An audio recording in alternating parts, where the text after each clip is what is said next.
After 2 years, this is my first time coming back to Singapore. It brings a lot of memories from years back when I started shooting heavily in Singapore.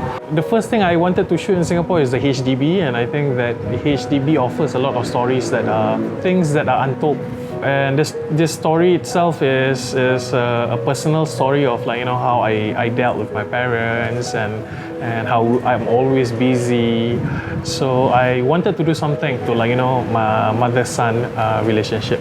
A lonely mother preparing a birthday surprise for a busy daughter. So this story is all about that. Farah tak boleh balik siang malam ni.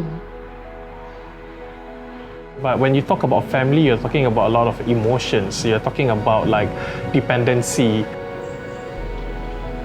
It's just a personal take on my own life because my generation, we are constantly in this stage of life where we are constantly busy. For me, family is very important. I'm trying to find the balance between family and my work. I think the challenges of this whole production is stamina. If you stop filmmaking for a bit of time, you lose the momentum and stamina.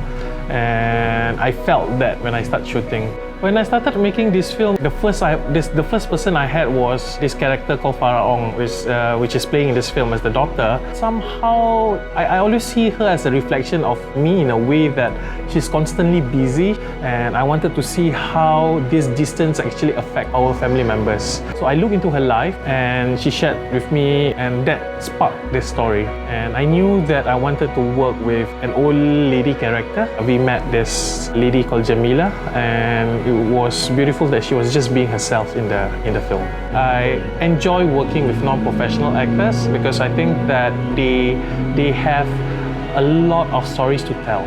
I wrote multiple scripts, and it's always me thinking, can this reach to the mass? Until to a point of time, I question myself, what am I doing? That's where I start taking back to the idea of a film is a film. I think filmmaking is something special because it's a medium for me to document. So rather than I create stories, I think I document stories. The principles of what I really hold on to filmmaking right now is do stories that you know with what you have. And I think with that, the essence of what the message I want to tell hopefully is clearer, because it's really something that I know.